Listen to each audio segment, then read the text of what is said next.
Olá! Começa agora o programa do Sintoresp, que traz informações sobre serviços, benefícios e direitos que o nosso sindicato garante para toda a categoria.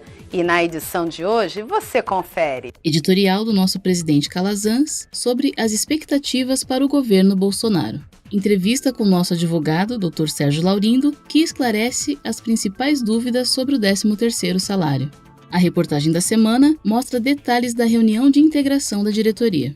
Agora na TV Sintoresp.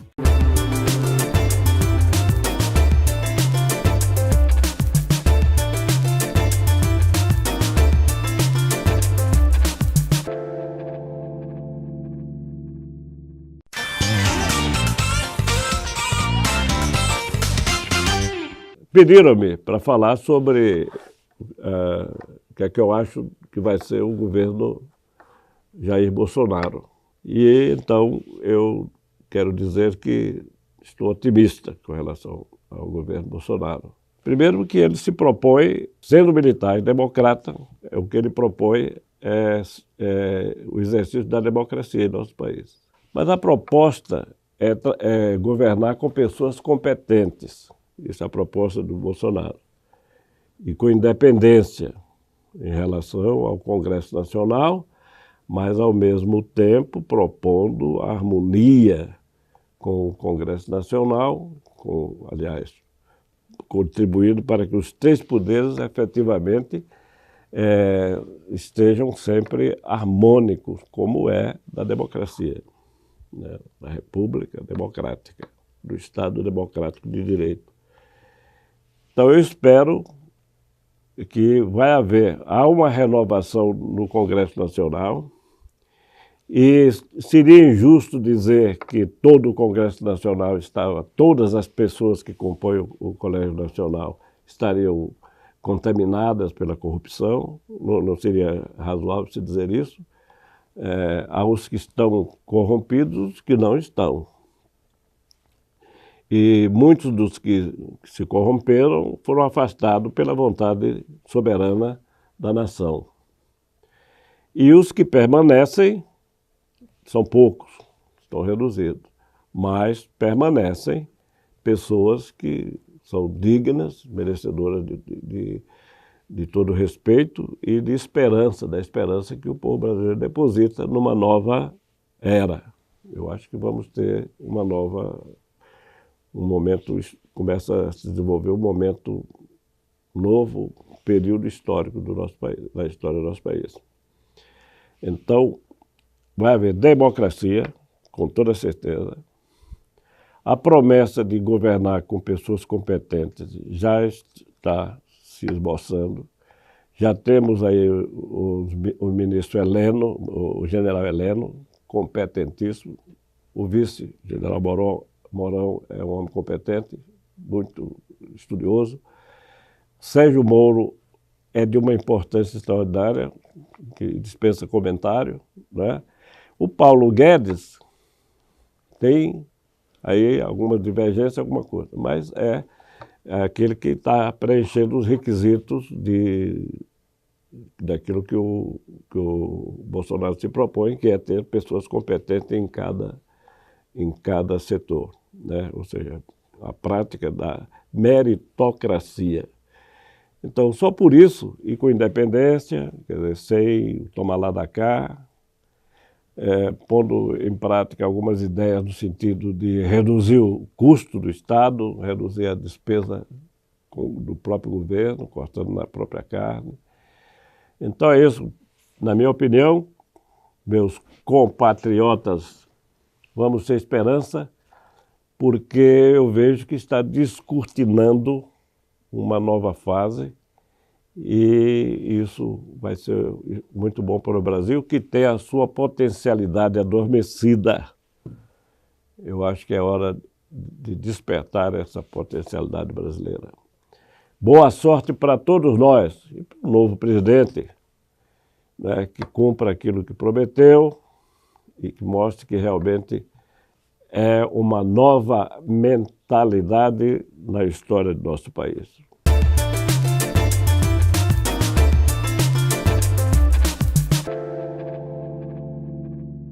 Muito bem, nós começamos mais uma entrevista no programa do Sintoresp e nós vamos conversar sobre 13º salário, porque no final de ano é a época em que os trabalhadores têm o direito de receber o seu 13º.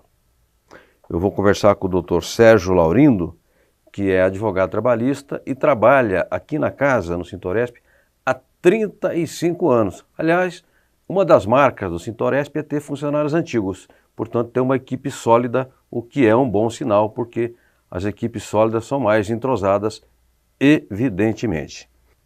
Eu vou falar com o Dr. Sérgio a respeito das questões presentes do 13º salário. Dr. Sérgio, o que compõe os valores de um 13º salário?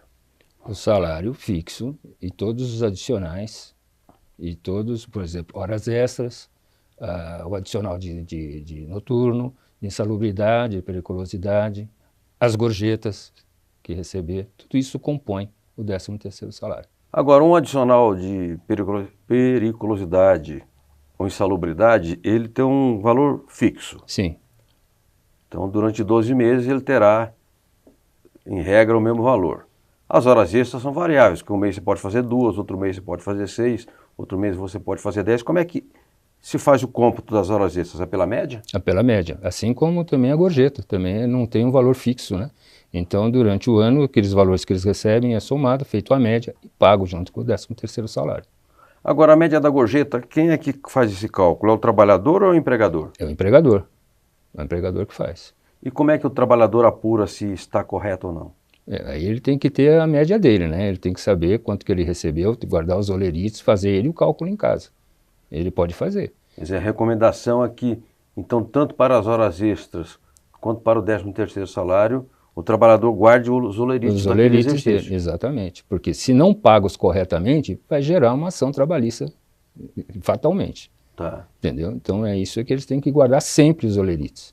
Porque se o empregador não pagar no valor correto, primeiro ele deve para o empregado. Exatamente. E segundo, ele deve para o Estado, porque acaba não havendo recolhimento de encargos. Exatamente, é isso? Exatamente. O INSS também, aí perde também os valores. Fundo de garantia? Fundo de garantia, que é do trabalhador também, ele também é lesado pela segunda vez. Tá.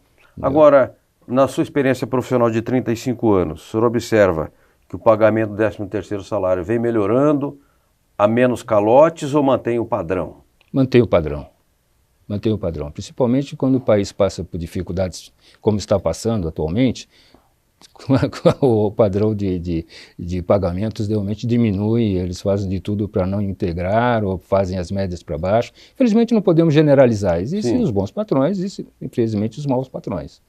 Quer dizer, na época da crise, aperta para o lado do bolso do empregado. Sim, sem dúvida nenhuma. Sem dúvida nenhuma. Por isso que estamos aqui, os sindicatos daqui, justamente para fazer essa fiscalização quando acionados pelo empregado. Eu ia chegar aí, doutor. Doutor Sérgio Laurindo, o sindicato não adivinha se o restaurante lá da Vila Ré pagou o 13º corretamente, se o grande hotel da Zona Sul pagou corretamente, se um outro estabelecimento, uma churrascaria da 23 de maio, pagou corretamente o 13º salário daquele empregado. Como é que o sindicato fica sabendo? Só mediante a denúncia do trabalhador? Sim, sem dúvida, mediante denúncia, porque são mais de 15 mil bares e restaurantes em São Paulo. Fica absolutamente impossível o sindicato fazer uma fiscalização de todos, né? Tá. Então, quer dizer, se os empregados que estão lesados ou estão se sentindo lesados não nos procurar, nós não temos como saber. Tá. Entendeu? Então, quer dizer, quando o empregado nos aciona, a primeira coisa que a gente faz é convocar a empresa para que eles venham ao sindicato explicar o que está acontecendo. Tá. Para mostrar que está pago corretamente, mas infelizmente, quando fazemos essa convocação, nem 3%, por exemplo, de 10, nem 3 comparecem no sindicato para explicar as coisas, entendeu? Aí geram famosas ações coletivas. E esse não comparecimento já é um indício de não pagamento. Exatamente. Ou às vezes de simplesmente não dar atenção ao sindicato, né? Como eles têm, infelizmente, têm essa mania de agir dessa forma e passam essas informações, inclusive, para os empregados, que o sindicato não atua, que o sindicato não faz nada, não beneficia o empregado em nada, por isso não deve contribuir para o sindicato. E aí vai, né? Quer dizer, além de não pagar o empregado, ainda faz campanha contra o sindicato. Ah, sem dúvida nenhuma, porque o sindicato, que eu costumo dizer para os funcionários, eu costumo dizer para as empresas, ou quando eu converso com os reclamantes, eu falo, o sindicato não é o melhor amigo de vocês, ele é o único amigo que vocês têm. Sim. Entendeu? Então, e é pedra no sapato do mau patrão. Exatamente, sempre, né? Sim. Sempre é. Por isso é que nós estamos vendo que essa lei trabalhista que aprovaram um ano atrás, como ela beneficia mais os empresários. É, uma lei para o capital, né? Para o lobby dos empresários. Assim como houve lobby contra o 13º salário, quanto da CLT, quando foi promulgado pelo Getúlio Vargas, que já podia ter constado da CLT. Entendeu? Já lá em 1940 e poucos, né? Certo. E não foi, não constou para o lobby dos próprios dos empresários. Quer dizer que a classe empresarial não dorme. Nunca. Não brinca em serviço. Não brinca em serviço. Em compensação, os funcionários... Às vezes vacilam muito, né? Vacilam, só vão querer, e vão tentar depois provar na Justiça do Trabalho seus direitos, que nem sempre conseguem. Perfeito. Dr. Sérgio Laurindo, advogado trabalhista, atua aqui no jurídico do sindicato há 35 anos. E hoje nós estamos falando do 13º salário. Doutor, o 13º ele tem prazos de pagamento. Sim. Quais são os prazos legais? O 13º deve ser pago em 2 parcelas, pode ser dessa forma. A primeira até o dia 30 de novembro e a segunda até o dia 20 de dezembro. Sim. A não ser nos casos de que os empregados que tiram férias e que pedem esse adiantamento, que deve ser feito em janeiro do ano em que ele vai gozar das férias. Deixa eu entender. Então tem essas 2 datas de final de ano, mas se o empregado for sair de férias, ele pode requerer o adiantamento do 13º? Sim, da primeira parcela.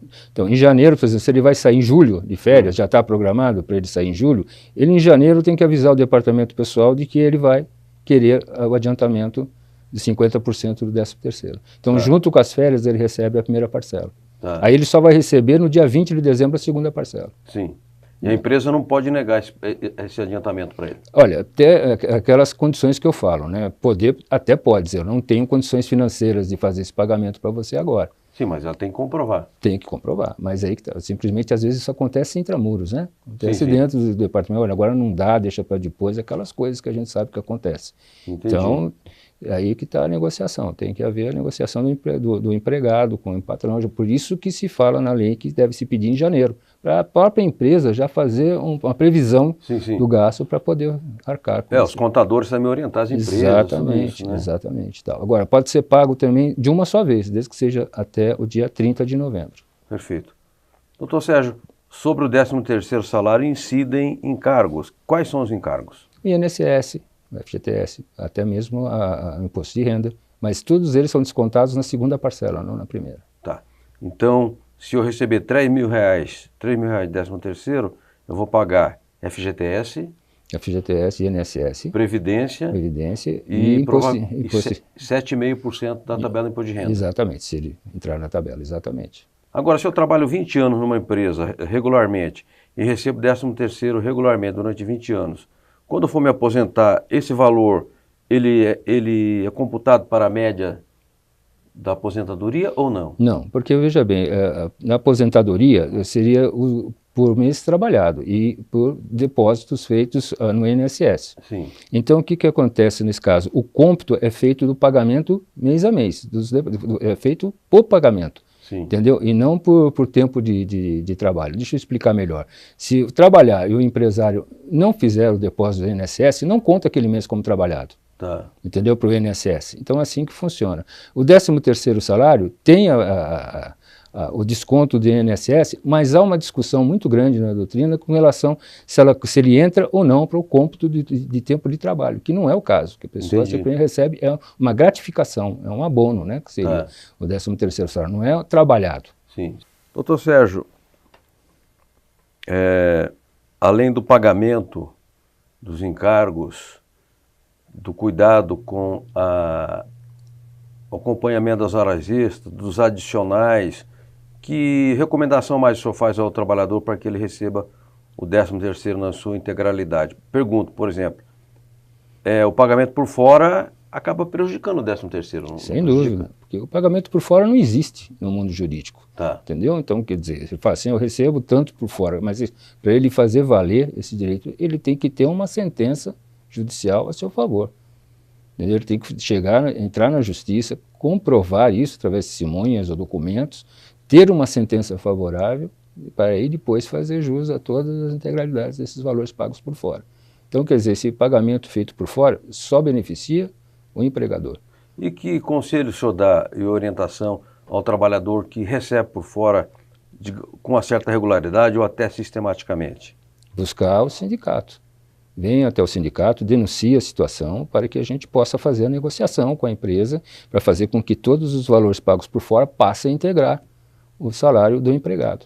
Né? Porque na hora que ele se aposentar, como a gente fala aqui no nosso caso, garçons, muitas vezes eles recebem o piso da categoria por dentro e recebe 3, 4 vezes o piso da categoria por fora, em relação à taxa de serviço. Na hora que ele vai se aposentar, ele vai se aposentar pelo que está no lerite, na carteira dele, não pelo por fora. Aí que o empregado fica desesperado, porque na aposentadoria ele tem que não só continuar trabalhando, como também de buscar uma melhor aposentadoria. Aí que vem os processos trabalhistas, aí que vem todas aquelas discussões, as batalhas jurídicas, para a gente conseguir fazer não só comprovar aquele valor pago por fora, como também fazer com que o INSS reconheça esse valor pago e que aumente a aposentadoria do empregado. Agora, doutor, me explique a mim e aos que nos acompanham o que é uma ação individual e o que é uma ação coletiva. Bom, a ação individual é quando o próprio empregado vai sozinho atrás dos seus direitos. Bate lá na porta do sindicato, leva a carteira dele, exatamente. E a coletiva é quando, por exemplo, o sindicato, no caso de uma denúncia, sabe que está acontecendo alguma coisa errada naquela empresa, ou que eles não estão pagando o fundo de garantia dos empregados, ou não estão pagando as horas ou a taxa de serviço, e nos avisam e a gente chama para tentar um acordo. Não havendo possibilidade do acordo, o sindicato entra com uma ação chamada coletiva. Então ela entra em nome dos funcionários, sem precisar citá-los, sem nada. Simplesmente entramos como substitutos processuais. Para sócios e não sócios? Para sócios e não sócios. Todos os empregados daquela empresa. A gente vai representá-los. Perfeito. Vale dizer que o substituto processual é uma conquista da Constituição de 88, que é espancada por aí, a direita fala que a Constituição é ruim, é mentira, a Constituição é avançada, a Constituição é boa e ela é favorável ao povo brasileiro. Durante um certo período, o segmento judiciário não aceitava o substituto processual, se você lembra disso? É verdade, tinha inclusive uma súmula que foi revogada. Tá. Entendeu? Foi revogado. E aí, então, alguns juízes até hoje entendem que para a gente ser substituto processual, temos que nominar todos os empregados, aquelas coisas, o que a lei realmente não diz nesse sentido. Perfeito. Entendeu? Agora, tanto a ação coletiva de 13º ou não, quanto a individual, é só para sócios ou o sindicato atende a todos? Atende a todos. E numa ação coletiva também não tem discriminação? Também não tem discriminação nenhuma. Atende a todos.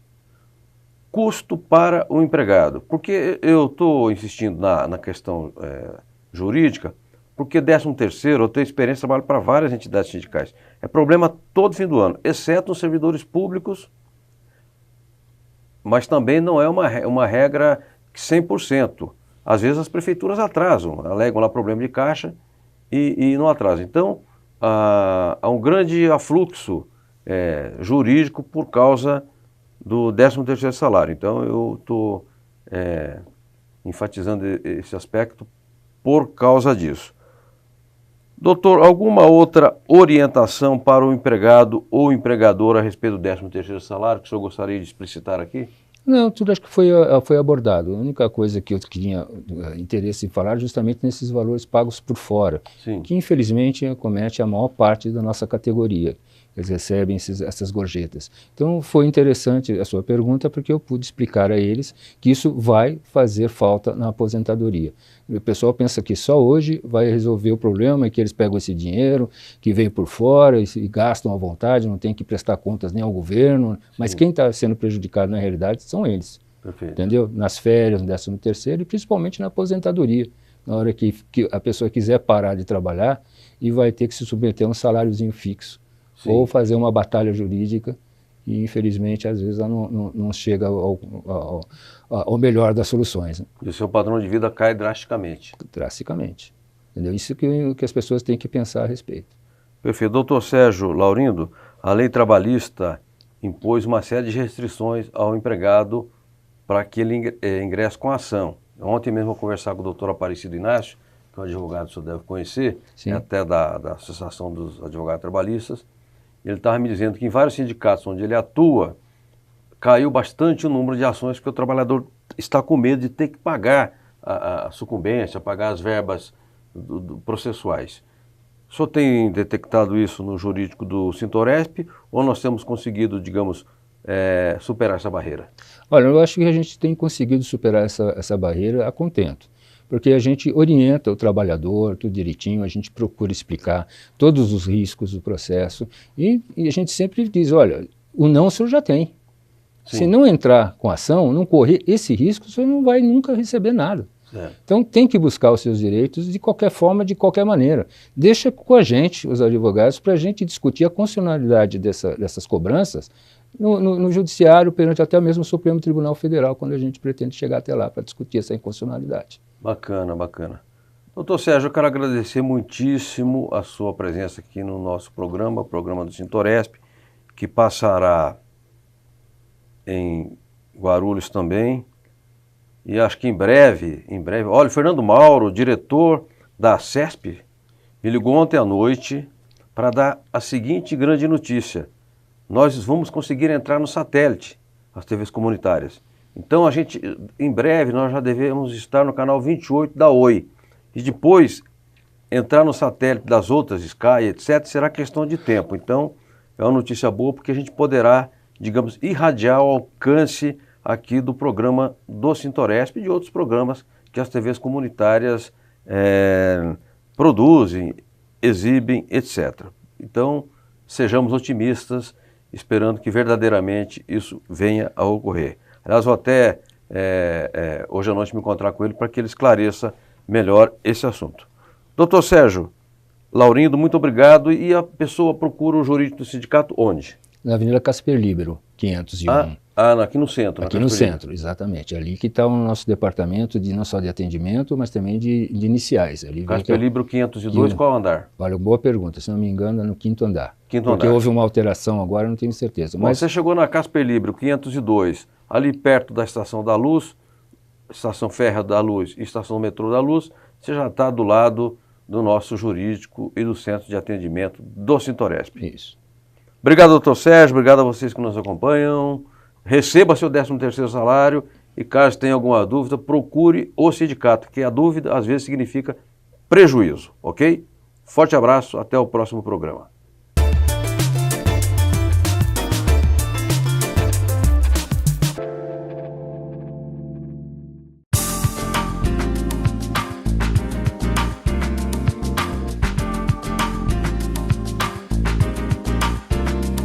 Pensando em melhorar cada vez mais o atendimento à categoria, o Sintoresp realizou uma ampla reunião entre a diretoria e a equipe de suas 7 regionais. Dr. Fabiano Lopes, advogado do sindicato, explica que o objetivo é criar uma integração entre os departamentos e as regionais. Como somos só um sindicato, apesar de termos várias regionais, nós todos temos que falar uma só língua porque somos uma só entidade, né?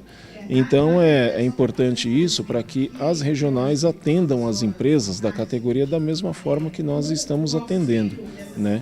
E também para que eles possam explorar isso no trabalho de base, porque a reforma trabalhista, a grande mudança que ela trouxe foi valorizar a negociação coletiva de trabalho, né?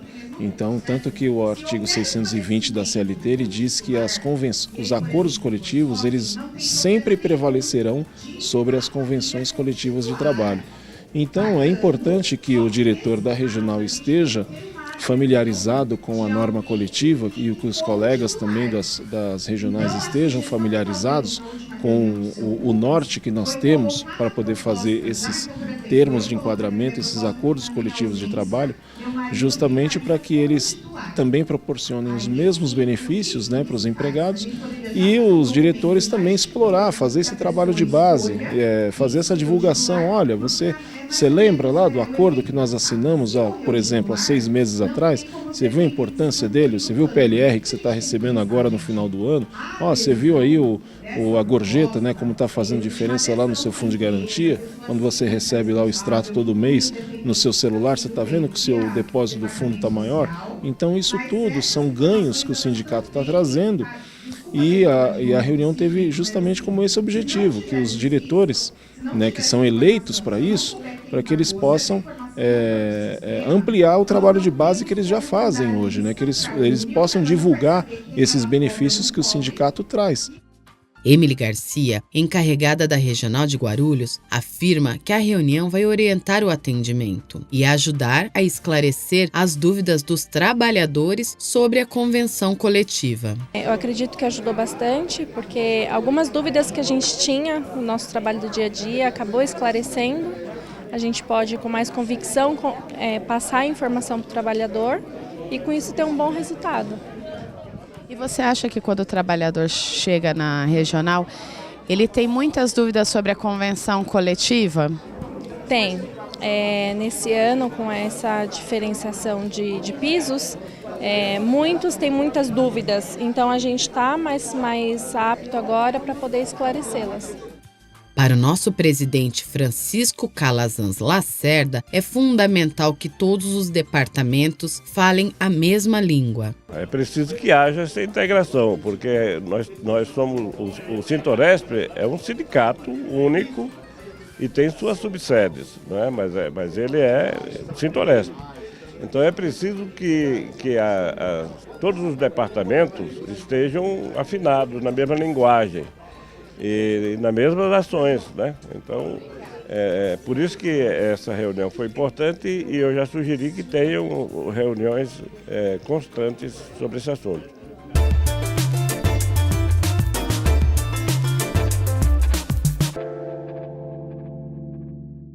Termina aqui mais um programa do Sintoresp. Tenha uma ótima semana e até a próxima!